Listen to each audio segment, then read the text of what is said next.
Dengan firman Tuhan, ini satu ayat yang sangat terkenal. Kalau orang umur 70 tahun pasti baca ayat ini. Mazmur 90. Mazmur 90 ayat yang ke-10. Waduh, saya lupa bawa kacamata lagi. Mazmur 90 ayat 10, ya. Nah, plus ya. Wah, kabur. Oh, ada. Oh ya, oke. Thank you. Firman Tuhan, masa hidup kami 70 tahun dan jika kami kuat 80 tahun. Dan kebanggaannya adalah kesukaran dan penderitaan. Sebab berlalunya buru-buru dan kami melayang lenyap. Di ayat ini biasa kita dengar bahwa ini 70 adalah usia maksimal manusia hidup di zaman modern tentu. Ya. Rasanya sudah tua itu. Kalau dapat bonus 80 katanya, tambah 10. Tapi Bapak Ibu harus tahu bahwa ini latar belakangnya ditulis oleh Musa bukan di zaman modern. Ini zaman Musa, usia 70-80 itu masih cukup muda. Ya kayak umur saya lah kalau sekarang gitu loh. Karena orang zaman itu hidupnya di atas 100 tahun. Musa pun capai 120 tahun. Jadi umur 70-80 itu cuman baru 2/3. Ibaratnya kalau 70 tahun ya berarti kayak saya sekarang ini, saya umur 48 tahun. Nah, jadi ayat ini sebetulnya bukan untuk menunjuk batasan usia orang. Ya, perhatikan bahwa hidup mati seseorang Tuhan yang tentukan bukan karena berapa umur kita, tapi karena kedaulatan Tuhan. Jadi kita mau muda, mau tua, Tuhan kasih hidup ya hidup, dipanggil pulang ya pulang, nggak ada yang bisa menolak. Karena latar belakang ayat ini berbicara tentang kedegilan orang Israel yang nggak mau dengar-dengaran sama Tuhan, sehingga hidup mereka menderita di padang gurun. Padahal meskipun Israel harus melewati padang gurun untuk menuju tanah perjanjian di Kanaan, mereka terjamin oleh Tuhan. Mereka tidak mengalami panas di waktu siang, tidak mengalami kedinginan di waktu malam. Ada tiang awan, tiang api.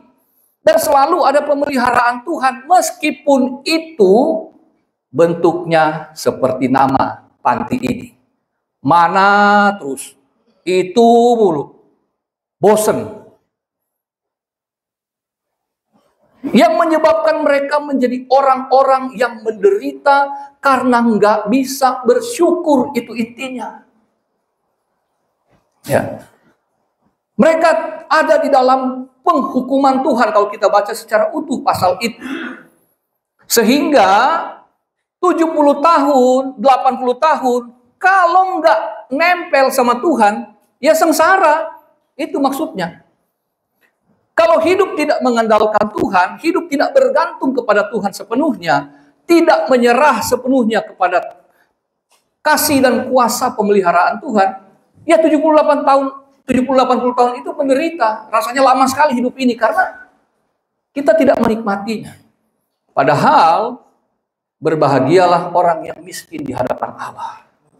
Artinya kita yang meskipun miskin, meskipun kita susah dalam hidup ini, tapi kita dijamin bahagia oleh Tuhan ketika kita ada di dalam Dia. Puji Tuhan.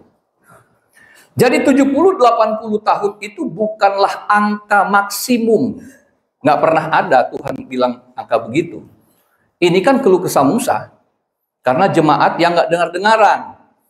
Kalau dengar-dengaran, mau 100 tahun ke 120 tahun, dia pasti akan menikmatinya kebersamaan. Sakit-sakit mungkin. Iya. Tapi itu bukanlah satu bentuk penghukuman. Ya, kadang-kadang namanya orang tua kan sakit-sakit. Ya itu faktor umur. Saya aja muda sering sakit. Gitu. Ini baru makanya saya bilang kena Bell's palsy. Yang tua-tua enggak, saya yang muda kena. Jadi kita nggak bisa menghindari hal-hal demikian. Namun di sini tentu Musa menulis supaya setiap kita yang membaca hari ini, mendengarkan firman hari ini, hidup bergantung dan menyerah penuh kepada kedaulatan Tuhan.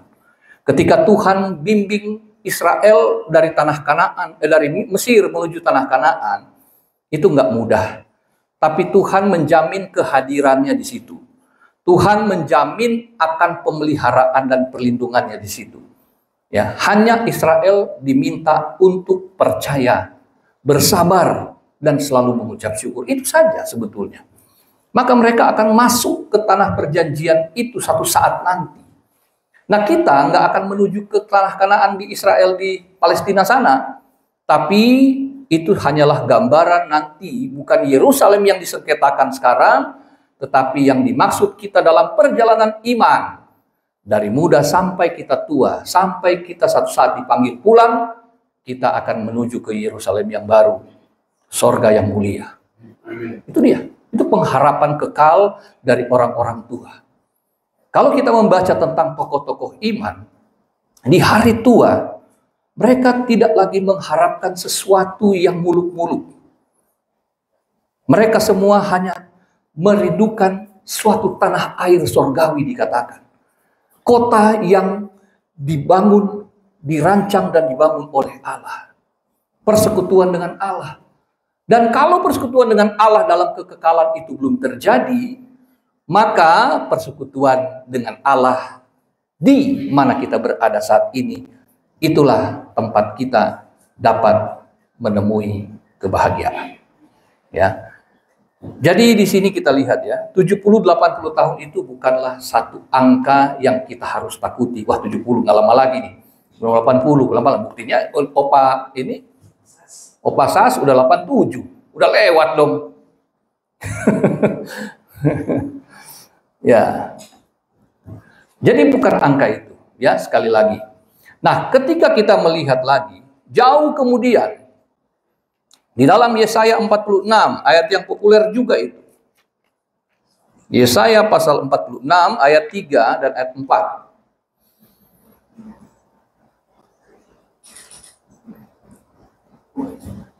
Yesaya 46 ayat 3, dengarkanlah aku, hai kaum keturunan Yakub, hai semua orang yang masih tinggal dari keturunan Israel, hai orang-orang yang kudukung sejak dari kandungan, hai orang-orang yang kujunjung sejak dari rahim. Ayat 4, sampai masa tuamu aku tetap dia, dan sampai masa putih rambutmu aku menggendong kamu. Aku telah melakukannya dan mau menanggung kamu terus. Aku mau memikul kamu dan menyelamatkan kamu. Di sini Tuhan memberikan penghiburan kepada Israel, khususnya kaum Yehuda ketika mereka terbuang di Babel. Selama 70 tahun. Umur yang disampaikan oleh Musa tadi, manusia mencapai 70 tahun dalam penderitaan. Israel atau Yehuda di Babel mendapat hukuman 70 tahun di Babel. Itu penderitaan.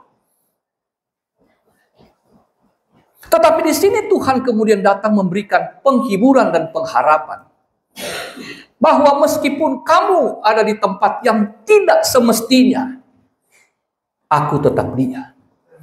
Karena ayat ini mengingatkan kembali kepada Israel, khususnya Yehuda, tentang peristiwa di Mesir. Tentang apa yang Musa sampaikan tadi.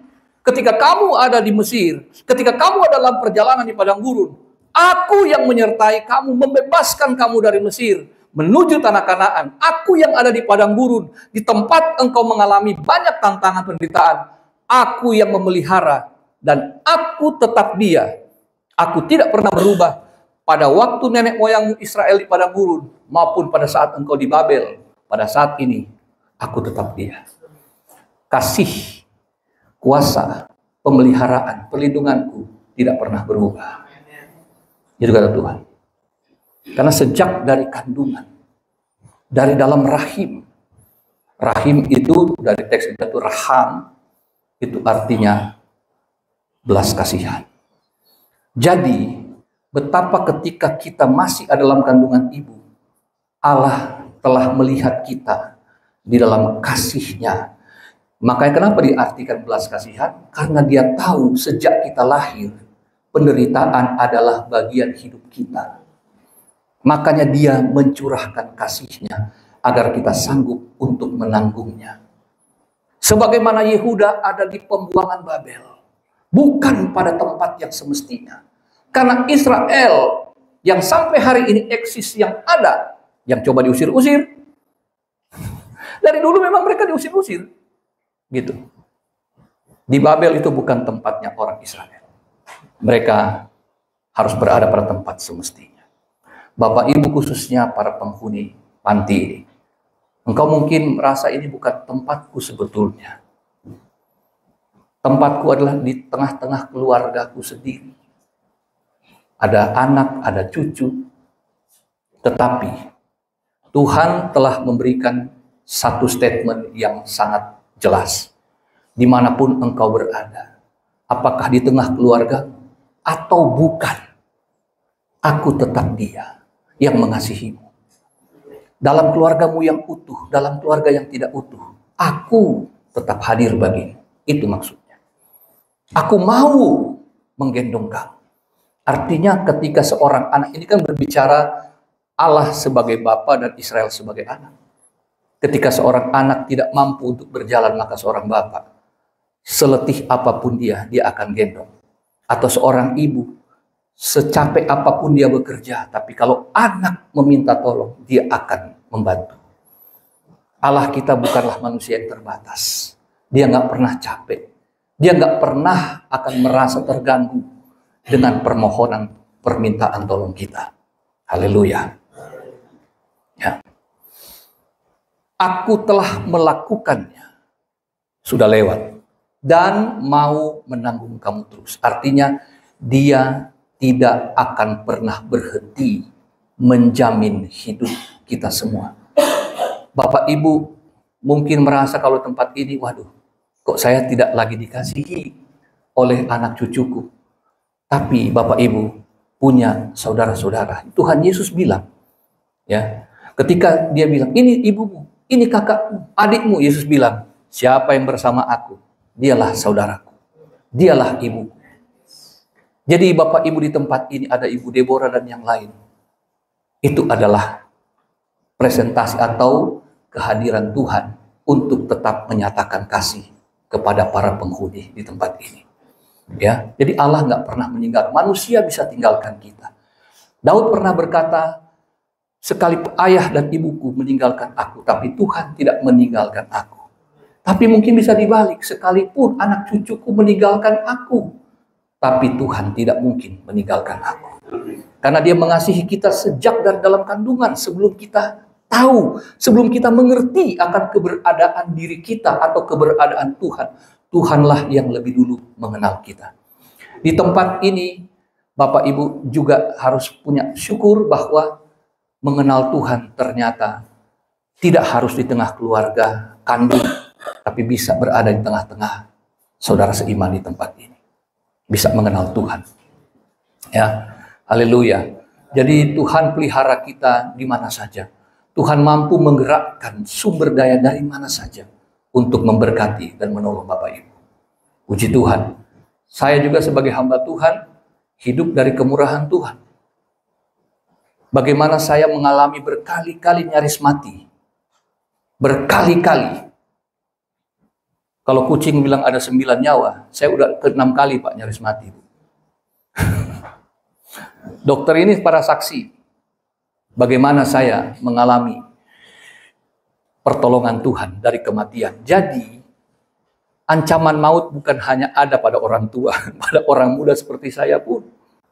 Kalau selamat itu karena Tuhan masih ingin saya menyaksikan tentang Dia. Jadi Bapak Ibu ada meskipun dalam kesulitan, keberadaan Bapak Ibu bukanlah suatu kebetulan di tempat ini. Tapi ada satu kesempatan untuk menyaksikan kemurahan Tuhan. Mama saya sehat, mama saya 70 tahun, masih aktif. Tapi, mohon maaf, beliau itu sebetulnya sama aja dengan Bapak Ibu. Tidak berada di tengah kami. Beliau selalu berkata dia sangat merindukan kami, dan kami pun merindukan dia. Apa bedanya mama saya dengan Bapak Ibu di panti ini?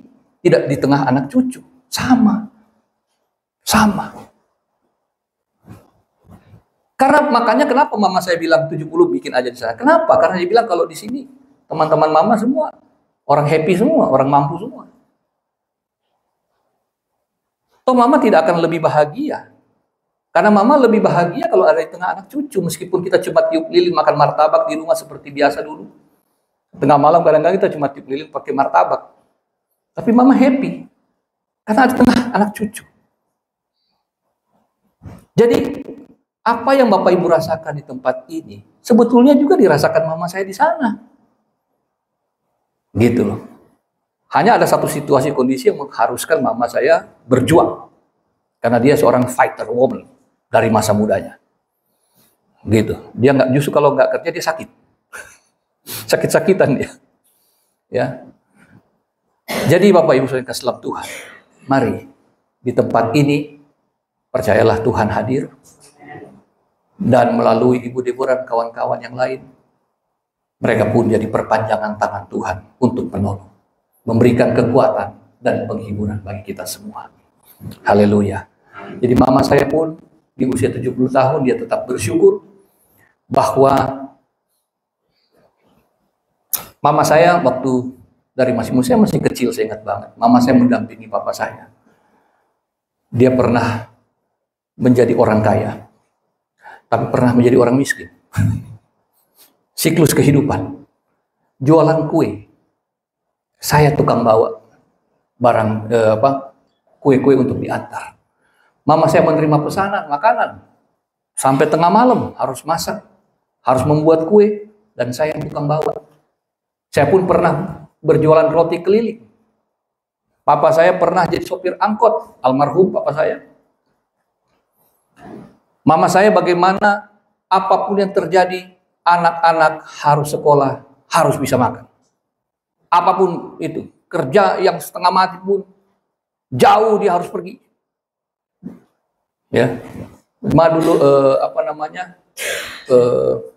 garmen dan segala macam. Kalau di Manado sana ada musim panen cengkeh, dia bawa barang-barang kristal segala macam, dikasih kredit segala macam, jalan. Sampai masa tua, dia punya semangat, dia punya kekuatan. Kenapa? Karena sejak dia kenal Tuhan, dia tahu persis apa artinya hidup di dalam cinta dan pemeliharaan Tuhan. Ketika mama saya tidak mempunyai apa-apa, dia dalam kesulitan, baik sakit, baik gak punya uang, dia menyaksikan sendiri betapa Tuhan senantiasa hadir dan memberi pertolongan tepat pada waktunya. Jadi Bapak Ibu di tempat ini, kami datang dari Bintaro, mereka pun ini orang-orang tua di atas 60 tahun, bukanlah orang-orang yang bebas masalah. Mereka pun punya pergumulan masing-masing. Tapi karena mereka tahu, mereka punya Tuhan yang hidup, maka mereka bisa melewati lembah kegelapan. Haleluya, puji Tuhan. Kiranya Tuhan memberkati kita semua.